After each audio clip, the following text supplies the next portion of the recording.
오늘 레위기 6장의 내용은 4가지가 나옵니다.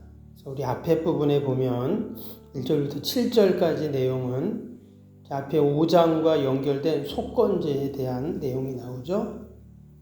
그리고 또 8절부터는 번제에 대해서 나옵니다. 그 다음에 소제, 그 다음에 속건제, 속제제 이렇게 4가지 규례가 쭉 나오죠.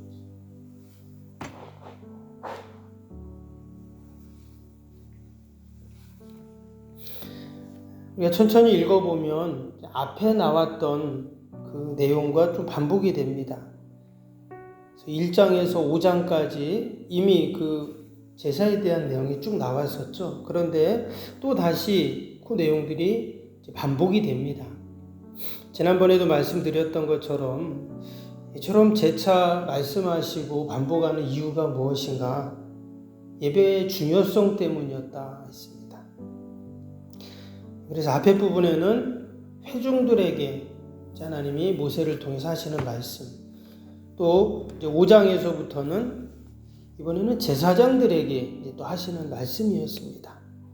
특별히 제사장들은 예배를, 그 제사를 인도하고 집례하는 자들이었기 때문에 그들이 이 제사의 방법이나 내용이나 정신을 잘 알고 있어야 백성들이 제대로 제사를 드릴 수가 있겠죠.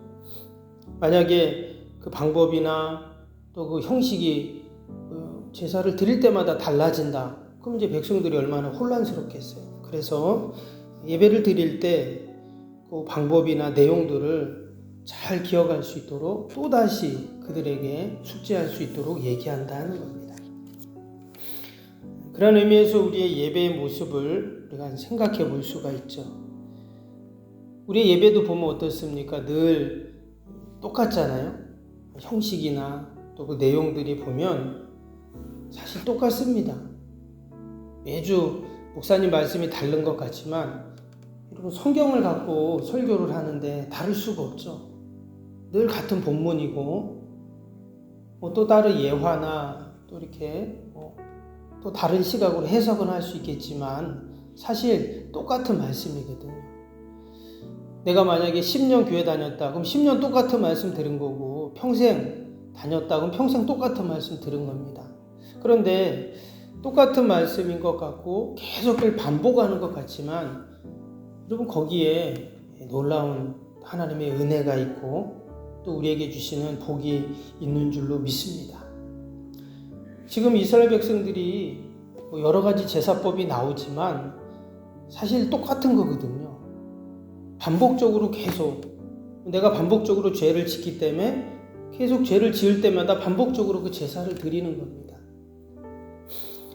그러나 그 형식이 똑같은 이유는 하나님 앞에 바르게, 올바르게, 통일성 있게 그 예배를 드리기 위해서 그렇게 했다라는 것을 먼저 말씀을 하고 있습니다. 그 다음에 두 번째로 또 제사장에게 특별히 하는 말씀 가운데 12절, 13절을 한번 보시면 12절, 13절에 아주 중요한 말씀을 하죠. 제단 위에 불은 항상 피워 꺼지지 않게 할지니 제사장은 아침마다 나무를 그 위에서 태우고 번제물을 그 위에 벌려놓고 화목제의 기름을 그 위에서 불사를 지며 불은 끊임이 없이 제단 위에 피워 꺼지지 않게 할지니라. 제사장이 아침에 이제 성막에 가면 가장 먼저 하는 일이 뭐냐면 제단의 불을 확인하는 것입니다. 그래서 불이 꺼졌나 안 꺼졌나. 그래서 오늘 말씀해 보면 불이 끊임이 없이 제단 위에서 피워 꺼지지 않게 하라 이랬습니다. 그러니까 늘 이 제사장은 어떤 생각을 할까요? 제단의 불이 꺼지면 안 되는데 이런 마음이 있겠죠. 제단의 불과 함께 또 하나는 여기 오늘 6장에는 안 나오지만 앞에 부분에 보면 향단의 그 향도 꺼지면 안 됩니다. 그 성수 안에 있는 향단이 있잖아요. 분향단에서 늘 향을 피워놔야 되는데 그래서 제사장이 아침에 가면 시간은 안 나오지만 아마 아침 일찍 갔겠죠. 그래서 가장 먼저 하는 일이 제단의 불을 다시금 잘 필 수 있도록 해놓는 것이고 또 하나는 분향단에 그 향을 피우는 일이었어요. 분향단에 불이 있나 없나를 보는 것이죠. 이것은 다른 말로 하면 하나님 앞에 늘 준비함으로 또 정성과 마음을 들여 예배를 드려라 하는 말씀입니다. 그럼 만약에 불이 꺼져 있으면 어떨까요? 그러면은 제사를 드릴 수가 없죠. 지금 불을 피워놓으라는 이유는 희생제물을 가지고 왔을 때 그 불이 켜 있어야, 늘 불이 있어야 바로 제사를 드릴 수 있는데, 만약에 불이 꺼져 있다. 지금 같은 가스불 켜놓으면 되겠죠. 근데 그때 당시엔 불을 켜는 게 쉽지 않습니다. 그래서 늘 불을 펴놓는 거예요. 만약에 불이 꺼져 있으면 어때요? 허겁지겁 불을 펴야 되겠죠. 제사를 빨리 드려야 되니까. 그렇게 하나님께 제사를 드리지 말라는 겁니다. 그래서 우리가 하나님 앞에 나올 때도 마찬가지입니다.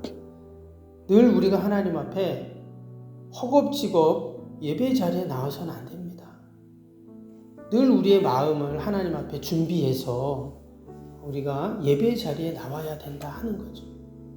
다 이것저것 일 하다가 허겁지겁 예배 자리에 뛰어와서 땀 뻘뻘 흘리면서 그렇게 예배 드려서는 안 된다는 거죠.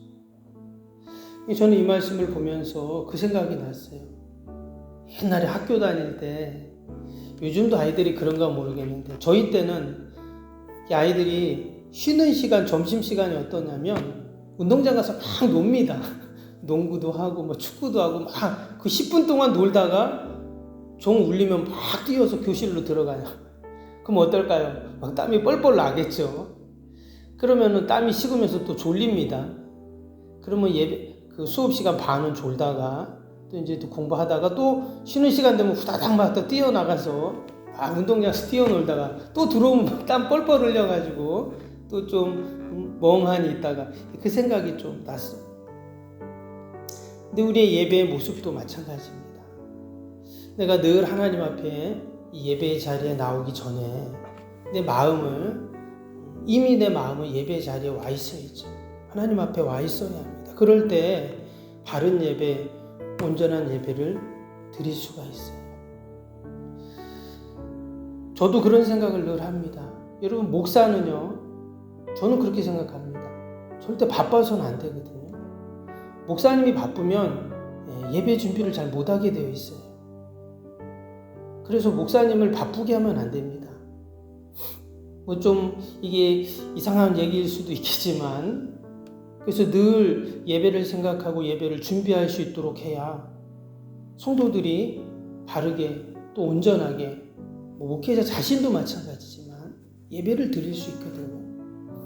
근데 주위에 보면 늘 바쁜 분들이 계세요.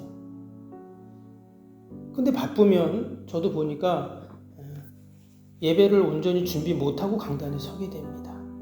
말씀도 그렇고 마음도 그렇고. 근데 우리 모든 예배자들이 다 그래요. 우리가 하나님 앞에 우리의 우선순위, 중심이 예배가 돼야 되는데 다른 거 막 하다가 시간 됐네? 그렇게 예배 드려서는 안 된다는 것을 오늘 이 말씀을 통해서 우리에게 말씀하는 겁니다. 제사장이 매일 번제단에 불을 피워놓는 것처럼 우리는 언제나 하나님 앞에서 준비되고 정성을 다하는 예배자로 나아갈 때 우리가 그 예배를 통해서 주시는 그 은혜들을 온전히 누릴 줄로 믿습니다. 그리고 또 한 가지는 우리 뒤에는 읽진 않았는데요. 15절에 보면 이런 말씀이 나옵니다. 15절 보시면 그 소재의 고운 가루 한 움큼과 기름과 소재물 위에 유향을 다 가져다가 기념물로 제단 위에 불살라 여호와 앞에 향기로운 냄새가 되게 하고. 하나님 앞에 그 희생 제물을 드릴 때 대부분 화제로 드리는데 그것이 향기로운 냄새가 되게 해라 이렇게 말했습니다. 우리가 주일날 향기로운 제물에 대한 말씀을 잠깐 드렸는데요. 예수님이 우리를 위해서 십자가에서 친히 희생 제물이 되셨는데 향기로운 제물이 되셨다 했습니다. 그래서 다른 말로 하면 감사의 제물이다 이랬죠. 근데 여기 보니까 향기로운 냄새가 된다 이런 말씀을 합니다.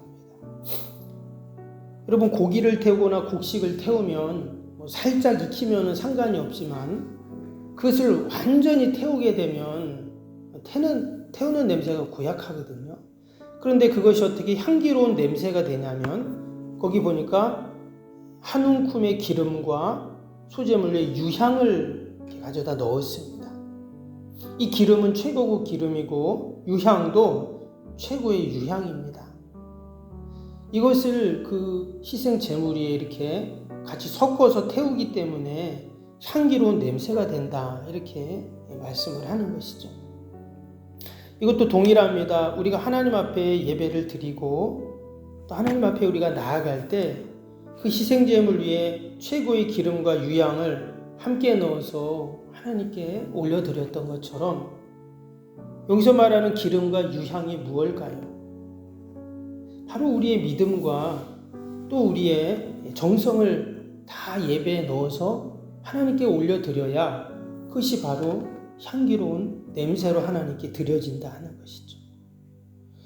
우리가 늘 예배 자리에 나올 때 여러분, 우리의 예배의 모습이 최고의 기름과 유향을 함께 넣은 예배가 되어야 할 줄로 믿습니다.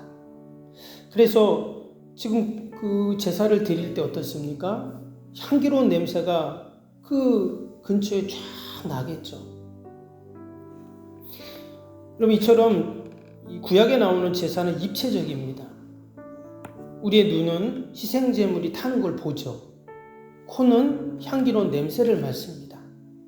그것도 우리 귀는 그 제사장이 하나님의 말씀을 읽을 때 그 말씀이 들려오죠. 또 우리의 입은 그렇게 하나님께 드려지는 제사의 모습을 보면서 찬양이 흘러나옵니다. 이 모든 제사의 과정을 통해 이제 하나님의 사제의 은총을 덧입고 이제 그 사람은 제사가 끝나면 이제 집으로 돌아가거든요. 그래서 이런 모든 이 제사의 모든 전 과정을 보면서 우리의 예배 현장도 동일하죠. 내가 잠시 예배 자리에 왔다 가는 것 같지만 그렇지 않습니다. 우리의 눈과 코와 입과 귀와 우리의 모든 감각 또 우리의 모든 영혼까지도 이 오직 하나님을 향하고 또 하나님이 주신 은혜를 내가 경험하고 그래서 그걸 가지고 이 세상에 나가는 것이죠. 때문에 이 예배의 모든 전 과정은 우리 성도들에게 있어서는 너무나 귀한 그런 것들이죠. 우리가 다시 한번 이 구약의 제사의 모습을 보면서 우리가 우리의 예배의 정신을 생각하고 또 그 예배의 모습을 기억하면서 오늘 하루도 하나님이 예배를 통해 주시는 그 은혜를 늘 우리가 간직하고 또 하루도 승리하는 저와 여러분이 될 수 있기를 바랍니다. 기도하겠습니다.